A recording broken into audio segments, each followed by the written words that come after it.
everybody. Oh my goodness, it's so good to be with you. And I tell you what, just listening and watching those lights in the air, just already I feel oh much better. Amy Oden, I'm so excited to see you, and just seeing your face makes me feel more calm as well. Friends, you're in for a little treat this morning, a little pause in your day as we hear from Dr. Oden. I'm telling you, it's amazing, Amy, how many people I've talked to who have either had you as a spiritual director, have read your book, have studied with you at various seminaries or the Academy for Spiritual Formation, and they just gush. They just ooze like, oh, yes, Amy Oden. So I am super excited to talk to you today, and we get to be with each other for a whole week in October, and we'll tell folks about that later. But thank you so much for spending some time with us this morning. Thanks. It's a treat to be here, and I'm honored, all of you on this webinar. You have a Wednesday, you have stuff in your life today. So let's just pause for a second and savor that all of us on this webinar are making this choice today in the midst of everything that our lives are.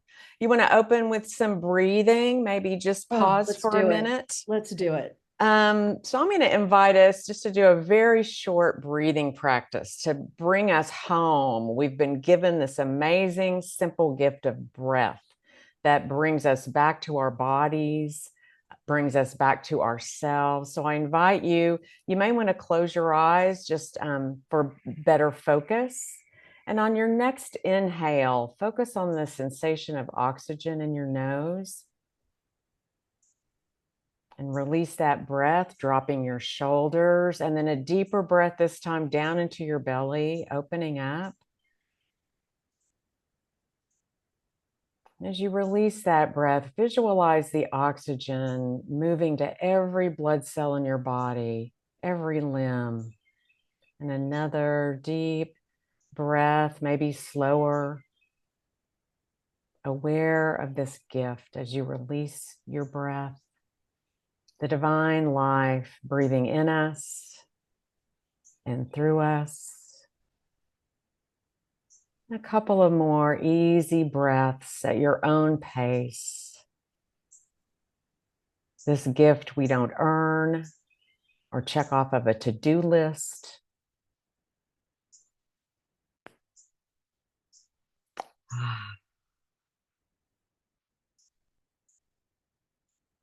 Amen. Man, so be it. Or as I like to say, oh yeah. Oh, yeah. That's my amen. Oh, yeah. Oh, And yeah. thank you so much for reminding us to reconnect with our bodies, with our breath, because that's the one constant in every situation is that we are bodies experiencing everything through every part of our being, not just our what's going on in here, but deeply in every place in our bodies. And I don't know about you, Amy, but my body has been feeling a little tight lately, a little tense, a little like, boy, yeah, I need some reminders to shift, and to pay attention to the rhythms or to the energy around me. And when it's not of a, level of calmness that is good for me to perhaps engage some Yeah. practice, decide to move away for a Mhm. bit, Mhm. to take a break. So these are all the things that I'm trying to do to, I don't want to say counter, because I don't think it's about rejecting everything that's around us, because that's a very big task, but to be able to manage it in a way that feels life-giving. And that's what I've asked Dr. Oden to be with us about today. And that is to give us some ideas about even just what you're thinking personally or what you're teaching these days around how to ground ourselves in the midst of what feels like some chaos, some Mhm. uncertainty, some heightened levels of anxiety. So, would you be willing to sort of share with us some of the things that you're thinking about these Mhm. days around Mhm. this topic? Sure, I'm happy to. And I know there's a lot of collective wisdom among us all. One of the first starting places, I think, I want to be really clear to say we have to lay down our judgments Mm, about our burnout, stress out, anxiety, overwhelm, right? We mm, often even internalize that as a personal moral failure. Or mm. if I could only be Yeah. spiritual, then I wouldn't, or it, and to just pause. And I want to remind us we are awash in a lot of messaging and a culture of reactivity. And Mhm. so we're very much pulled into reactivity over and over and over. So while it does take intention, I think, to break through to grounding, I think we can begin by being very gentle with ourselves, Mm, mm, beginning with self-compassion. And then next, I want to assure you that your groundedness, your sacred belovedness has not gone anywhere. It mm, is right there, ready to be tapped into. So please know that no matter how anxious our lives become, how frenetic, mm, we can return again and again and again to the one who is the source, yeah. right, of our peace, who is the source Mm, of mm, grace and who holds our lives. So, I think breath is such a great starting place because you don't have to, you don't have to read my book. You don't have to get equipment and take a class. Your breath is right there in there. every moment. And we, in the biblical tradition, this is a central teaching that Mm, ruach, right? yeah. Spirit and breath and wind, it's all that same word. Yeah. So we have deep in our DNA, our spiritual DNA, this connection of breath with the spirit, the Holy One within. Mm, So I get excited because I think we've got the resources we need. We don't need to make this complicated, but we need each other mm-hmm. to Connection. set the Yeah. intention and to Yeah. be in some practices together. Yeah. Something you said early really reminded me of the expectations. Like this really hit home for me. The expectations we put on ourselves. I should know how to stay centered. I should know, especially those of us who are trained spiritual leaders, right? Uh-huh. Yeah. I should know how to do this, right? But, all of us are susceptible to setting expectations that are unrealistic, perhaps. And Mhm. one of the things I love, a quote that comes out of the 12-step work is that expectations are premeditated resentments. Right? And so Ooh. it's like as soon as we like put this thing on ourselves that I should feel better, I should be able to, all these things, the Mhm. shoulds um turn into, yet more things that kind of live within us that are not particularly helpful.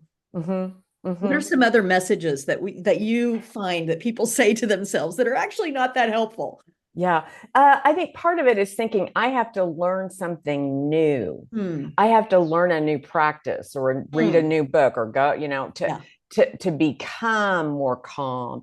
And I Hmm. and I think part of what is really important is to begin where you are. Hmm. You know how to be grounded in your own life. If you right now, if you just think back over the last couple of days or even the last week and think about when was the moment you were most relaxed, Yeah. first cup of Mhm. coffee in the morning, or you may identify it as your favorite time of the day. Maybe it's when you get out in the early morning before it's hot to garden, to Mm, water. You know those little micro moments. They may be just a flash when you feel relaxed in yourself, mm, right? And we often don't recognize those. That's the starting place for practice. You don't have to over engineer some fancy, I've got to do it every day for 10 minutes. And I mean, we can go there and we'll talk Check about off the those box. practices. Right. But I want to say, you know, this, Mm, and part of it may be just getting curious and investigating a little bit mm, where those, and they truly often are micro moments for many of us, yeah. when you finally close your email for the Mm, day, you know, that moment, and you can kind of finally exhale to yeah. start to notice those in yourself, because that ability to relax our bodies is Mhm. a sign that we're moving back into presence. Mm, mm. You know, it comes down, you have to choose to do that though, to notice, right? Uh-huh. Noticing is a choice. Uh-huh. To turn, I call it turning up your noticer a little bit. Yeah. And one of the things that I do to notice is at the beginning of the day, I have a practice called CCC, coffee, candle, and contemplation. Yeah. And I just journal, and I have a little journal, and I just say one page, just one page to to the bottom of the page. It doesn't take very long, but I have to choose over and over again every morning to take the 15, 20 minutes that it takes Mm-hmm. to fill up that page, Mm-hmm. because I can wake up and go, oh, here's the 50 things I have to do today, or have to deal with this, thus and such. And it's so easy to not do it. So it's like a practice is a constant choice Mm-hmm. to do that. What how do you make those good choices? It's Yeah. like Yeah. eating good things. How do you make those good choices? Uh, Um, that is really hard. Yeah. So I don't want to mislead about that. We're Mhm. talking about radical transformation, Yeah. and radical resistance, not over against the culture, but some resistance, Mhm. right, of other patterns and other rhythms that say your spiritual life doesn't matter. You've got this whole list for the day. You need to get on it. Um, and so let me just pause as a historian and remind us, we've got, the last 500 years of the Industrial Revolution that has redefined what it is to be human around productivity, right? So if you know Trisha Hersey's work, Rest is Resistant, I mean, Yes. right, this is very much what we're all awash in. So it's not always easy to make those choices, but I do think, we we can begin small. Often we want to be spectacular. We want to be right. We want to go, wow, my whole life changed from this one thing. Right. Um, and that's why I encourage people to begin with that small piece. It might mean that journaling time, or at the end of the day, Mhm. just pick 3 words from the day that you notice about, that's either about your inner life or your outer life. It can be very small. Yeah.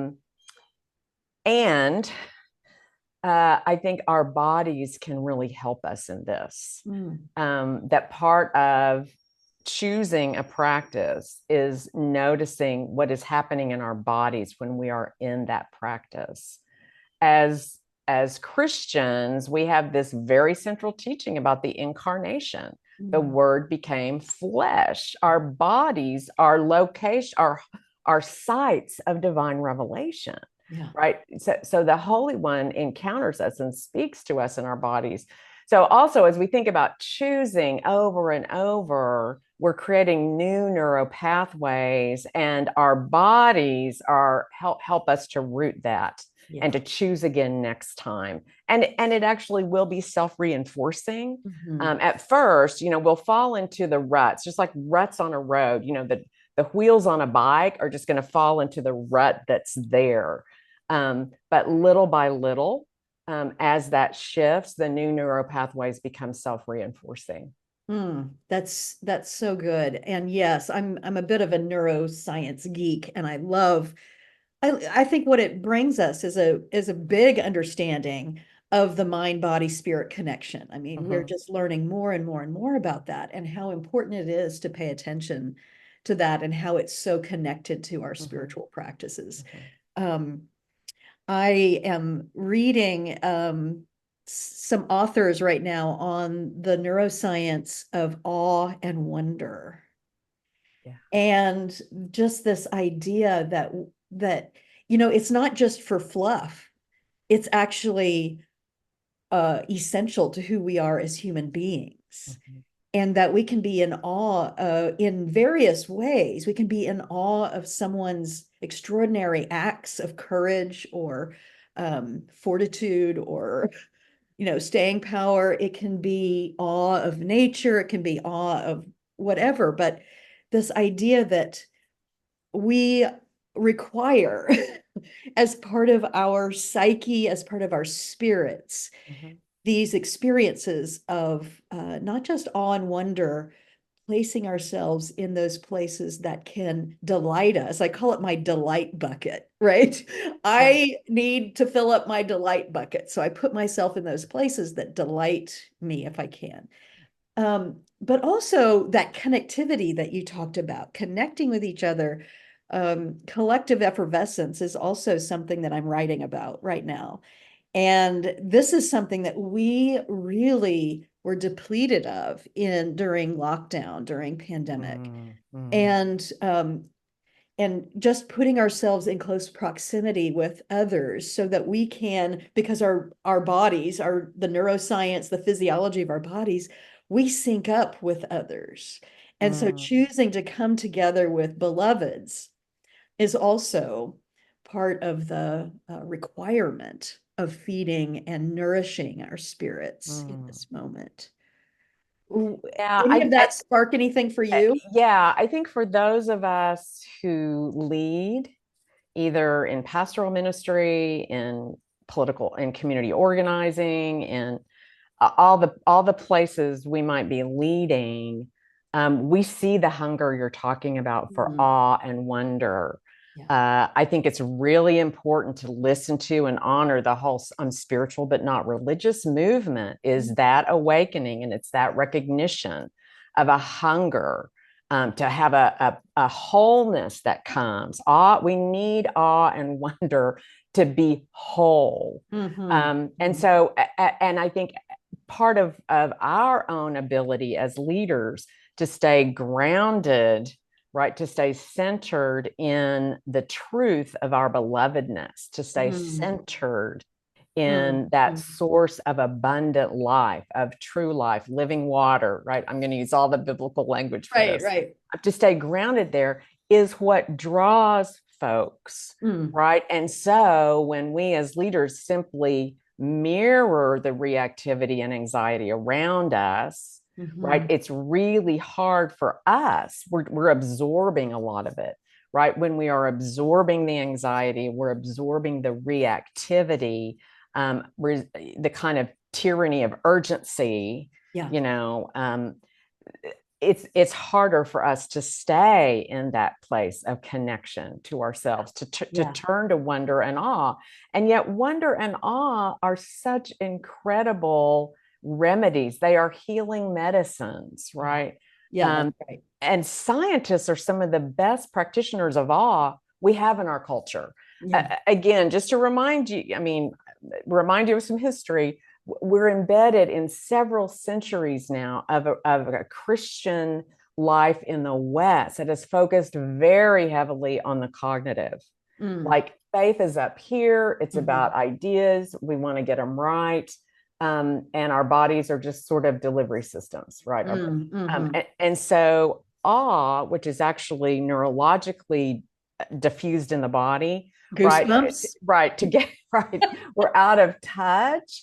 So I mean, I just remind us of all this just to Yeah. say it's not, that you somehow can't get your act together to figure this out. Mhm. It's that as within Christian culture, right, we are rediscovering these Mm, ancient pieces of Christian spirituality, I think, that help us to be present in mhm. the moment, to recognize this is where the holy is right here, right now, Mhm. to be open to awe and wonder and to be astonished, to quote Mary Oliver, right? Right, To right. be astonished every day. Yeah.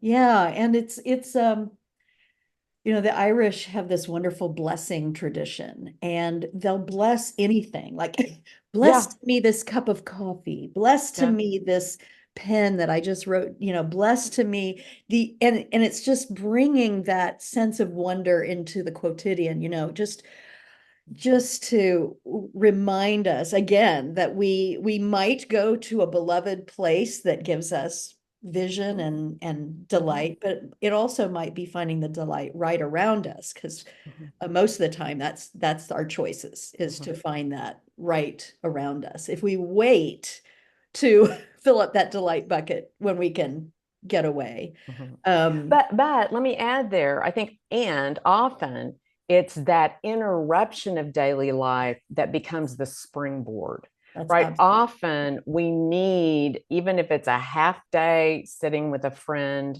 Mhm. talking or getting away, Yeah. it often requires, because of the rutting of the roads, right? I mean, Right, right. we're in these neurological ruts. And so an interruption may need to be, at least initially, something a little bit bigger. And Mhm. then that becomes kind of the seedbed or the springboard to go, okay, this one practice I'm going to take into daily life. Yeah. Yeah, that's absolutely right. And that's one of the reasons why I have made a practice of traveling whenever I can, Mhm. because one of the things that I say to myself is getting away from like my normal everyday, like you say, where the ruts are the deepest. Mhm. Getting away is to get away. A way. For me, I can discover a new way or a Right. refreshed way of being, of Mhm. centering, of um, just like a reset almost. But I have to get away from, those, as you say, I love that image of the ruts. I love that image. So much you've just said in these like 20 minutes. I just wrote down tyranny of urgency. Oh my goodness. Yes. And that is especially um, heightened at this moment, I think. Mhm. And there's a lot to be urgent about. Don't get me wrong. I'm not talking about, we're not talking about totally what's the Niebuhr Christ against culture, um, but we have to deal with that because people are feeling that tyranny of urgency Mhm. at the moment, especially, and also uncertainty. Um, how do you deal with uncertainty, Dr. Amy Oden? Um, Mostly by being honest, Mm, right? I mean, yeah. certainty is has its place. Often it is clarity, right? And so Mhm. clarity can help us see Mm, what we, and have eyes to see what we mm, couldn't see yeah. before, or have eyes to see something that is true right in front of us. Yeah. The danger is when clarity is too rigidly codified as certainty, Mm, we now become attached mm, in a way that prevents us from being available, right, more broadly to the yeah. wonder, to the mystery, to the Mm, astonishment. yeah. It helps to live a long time. The longer you live, I think the more astonishing the world becomes, and the more certainty takes a more of Mm, a back seat. I do think, again, I want to be careful here because I think there's a place for certainty. I think too often it's weaponized and we use it against ourselves and against others, when the world and clearly creation itself is open ended, mm, right?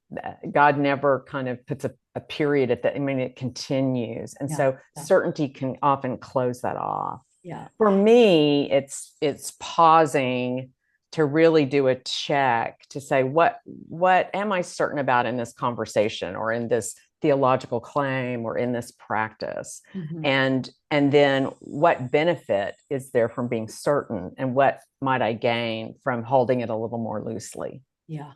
Yeah. Yeah, it shuts us down from appreciating complexity or being Mm-hmm. curious about complexity Mm-hmm. because our lives are complex. Oh my goodness, this is so good. Now, if anybody who is on would love to ask a question, use the chat or the Q&A to do that. I want to issue an invitation for more of this yumminess because I cannot wait to spend a week with you, Dr. Amy Oden. I'm very excited about that. And we are issuing an invitation for others to join us. And so I want to just say a little bit more about that because this whole idea of having some time away from the usual ruts that we find ourselves too close to um, is something that's near and dear to my heart. And I've begun to explore more ways to do that. And my exploration about doing that is called Spiritual Care Adventures. And I've been taking women to Ireland for 5 years now. And we're going to take another group next year. And that was sort of the beginning of this idea that as spiritual leaders, our well-being is so important for how we are then able to serve with longevity. And so spiritual leadership comes in many forms. This is not just pastors, but this is anyone who is in those roles where you are with people. And so we are going to be in Mexico, Amy, for a week. I'm so excited. And we're going to this place where I have been going for 30 years. And it's been that place for me. It's been a practice for me to get to that. And, knowing you asked that question about what relaxes you, notice what relaxes you. One of the things that is good for me, and it's in this picture right here that I'm showing, that is to get to a place where I can see the horizon in a in the distance, and it literally allows my mind to expand, my soul, my mind to expand for a little bit. So like the space itself, it creates that space inside me. And so this has been a beloved place. It's a resort, and I have a block of rooms that I'm able to share in October. So we are going to go there, Amy and I, for October 7 through 14 for a week, and we're going to have a retreat. But um, it's the best of vacation plus some continuing ed if you need if you need that, but also just some being and practicing these techniques, these centering techniques, these things that Amy brings, the wisdom she brings. So it's like 7 days of spiritual direction, not all day long, but for chunks of time. So friends, we have a few spaces left. Not many, but and we're going to be wrapping that up in the next couple of weeks. If you need a vacation but also want to feed your soul, twofer, this is the way to do it. If you're discerning life choices and need a supportive community to sort of dream and just have casual conversations with people that help you get that clarity that Amy's talking about, perhaps. If you're yearning for a jumpstart for a creative project, I do that in this place a lot. Because as soon as my psyche, my mind, my soul, my body begins to expand and relax, that's when the muse just has her way. you know and so if you're somebody who gets creative and can get a breakthrough on a creative project by being away, that could be it. Or if you just want to get away with some like-minded company, people who value the spiritual benefits of being in a beautiful place, being in a different place together, that's a really great reason as well. I wanted to tell you all about last time I was there, and it was just a few weeks ago, early July. And I met one of the staff there is part Aztec, part Mayan in his ancestry. And he taught me this amazing greeting that they do. when you meet someone, you can see that picture there. And they said the Mayans expressed this concept of unity in their daily greeting. When they met, they would warm up by saying, in Lakesh, which means I am another you.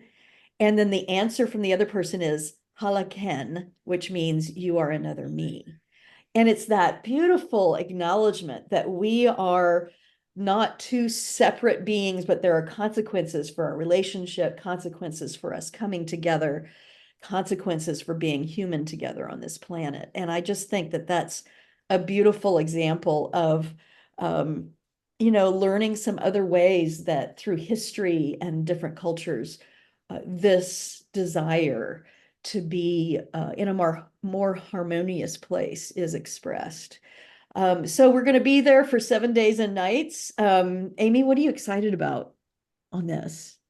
We've been cooking this up for a little bit. Yeah, a couple of different pieces. One is um, just the beauty of the water and the wide open sky, the wide open space that coastline gives. But the other piece I'm excited about is being with others who Mhm. both want connection and also will honor solitude, Yeah, right? that's right. For me, the best solitude is shared Yeah. solitude. That may Yeah, sound odd, but where if we all want to, totally do get different it. things or take a walk on the beach, but Yeah. then, I can meet back with folks for dinner and that kind of rhythm. Yeah. It's rare to find, certainly not at a conference, not at a workshop, Right. not even at most retreats. Hmm. And so I'm excited about the rhythm we're going to have here. Yeah, yeah, that's right. And I always tell people at the beginning of a collective time together, retreat or what have you, you're in charge of you. And you need to get what exactly you need to get from this. And so paying attention to our own rhythms.